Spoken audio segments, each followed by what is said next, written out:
Marta, 8 riflessioni sulla scrittura. Prima puntata. Sentieri creativi.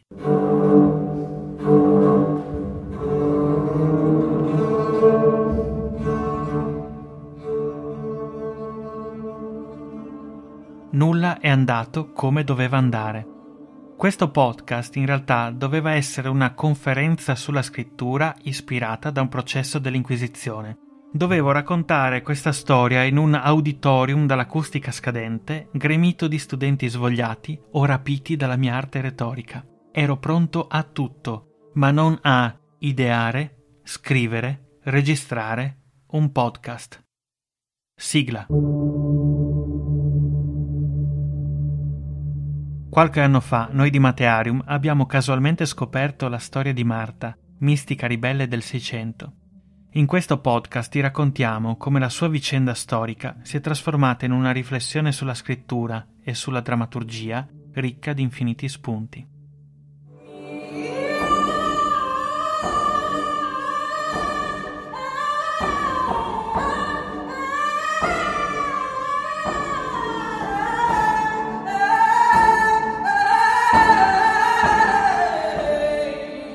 Un podcast. Ok, ho una confessione da farti. Io non so come si realizza un podcast, non ne ho la più minima idea.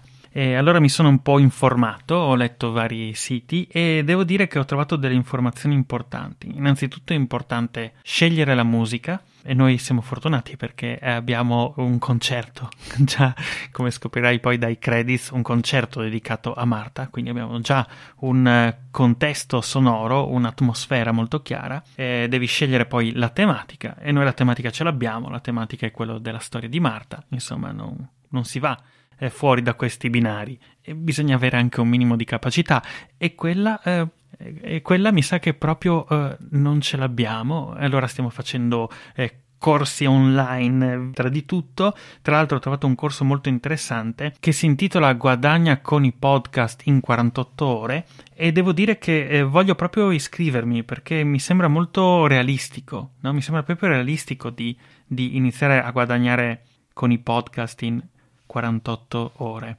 Vabbè, sai che c'è? Iniziamo.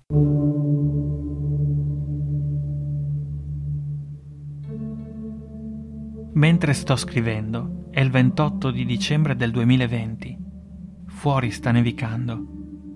La mia macchina è ricoperta da uno strato di neve fresca che ne nasconde le ammaccature. La città è silenziosa a causa del lockdown. Tutta Italia è in zona rossa.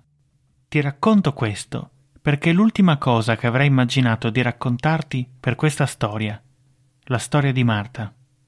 Eppure, ora mi sembra la cosa più sensata da dirti.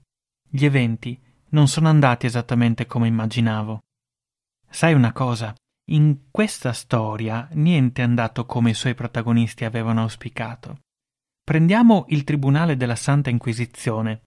Il suo obiettivo era quello di cancellare la figura di Marta, di far dimenticare per sempre quella santa viva, venerata da tante seguaci.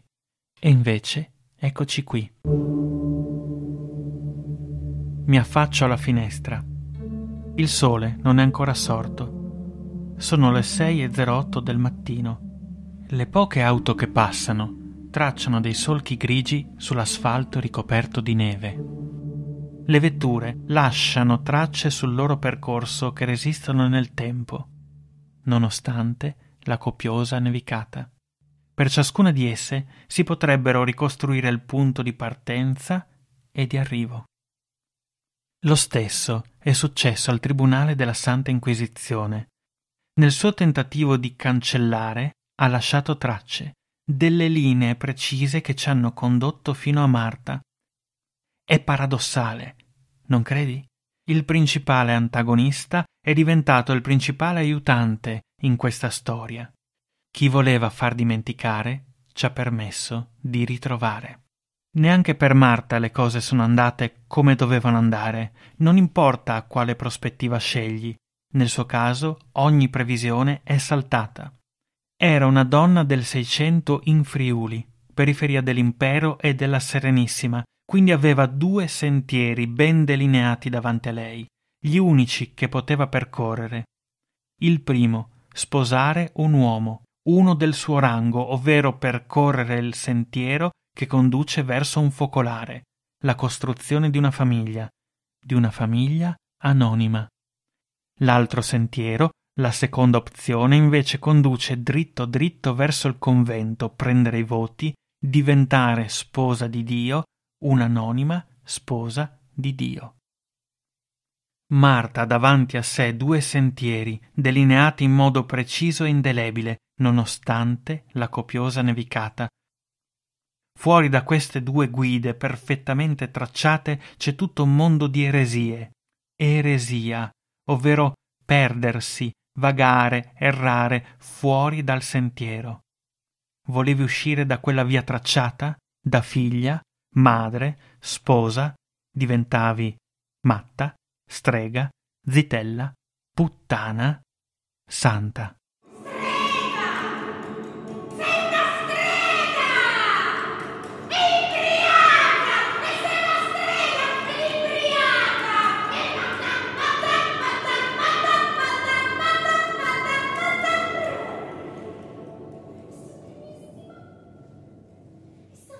Marta affonda il suo piede nella neve fresca e passo dopo passo si addentra in un percorso sconosciuto. Ti va di seguire quelle orme? Non tanto per scoprire esattamente cos'è successo, ma per far emergere le suggestioni che queste vicende dimenticate possono smuovere nello spirito di drammaturghi e drammaturghe, alla ricerca di una storia.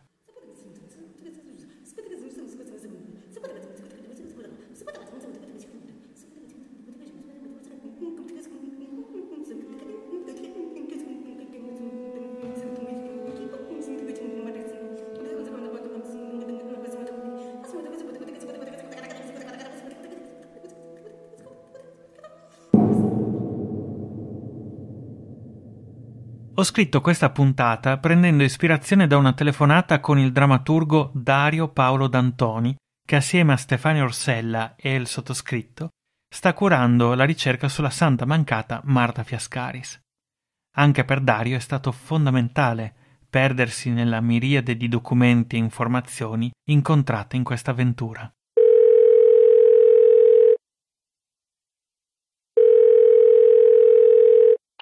La storia di Marta mi è interessata tutta e mi è piaciuto molto poterla studiare, forse più che poterla raccontare, perché proprio è una storia che potremmo definire a matrioska, no? Ogni episodio della sua vita, ogni singolo momento che abbiamo studiato o che abbiamo poi raccontato si può aprire su altri scenari, ci si può costruire sopra quello che si vuole e quindi è stato affascinante anche restare concentrati forse. Mi è piaciuto studiare, mi è piaciuto molto cercare di capire Marta e sono stato molto attento e non ci sono riuscito molto spesso a non giudicarla, perché ovviamente nell'aver approfondito così tanto la storia sfociavo molto spesso in un giudizio e durante lo studio ho cercato di essere più neutro possibile, ovviamente, quindi anche qua torniamo sempre alla morbosità tra giudicare, non giudicare, tra l'approfondire, tra il capire, tra il raccontare senza giudizio. A me è piaciuto il processo, non il processo a Marta, ma il processo di studio e di confronto, perché forse non tutti sanno che per creare la drammaturgia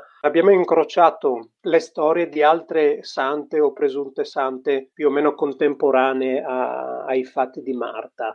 Io credo che sia stato interessante confrontare l'evoluzione di Marta con quello che succedeva più o meno nello stesso periodo. Qual è la gioia anche che mi ha dato questo lavoro? È stata l'aver restituito dignità a Marta. In che senso? Nel senso che questa comunque era una delle migliaia di storie dimenticate.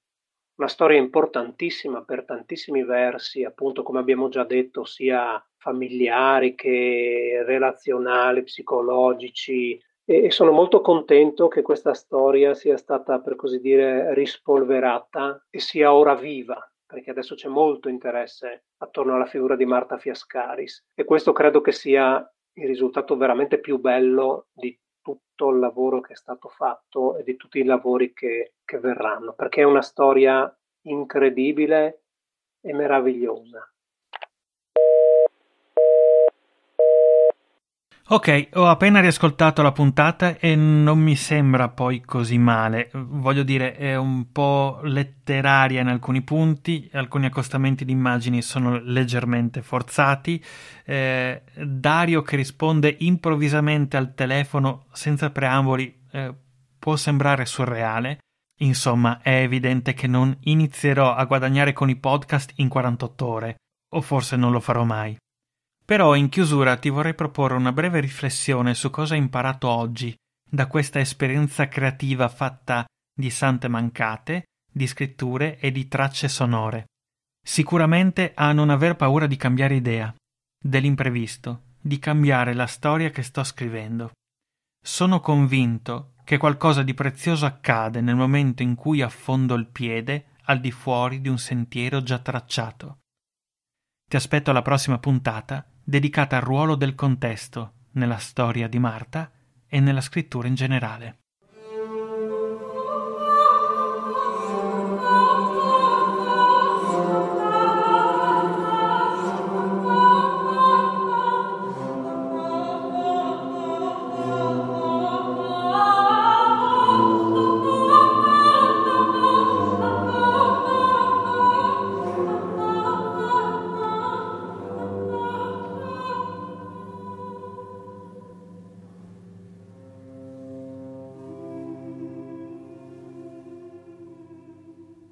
Marta è un podcast a cura di Matearium e Servi di Scena.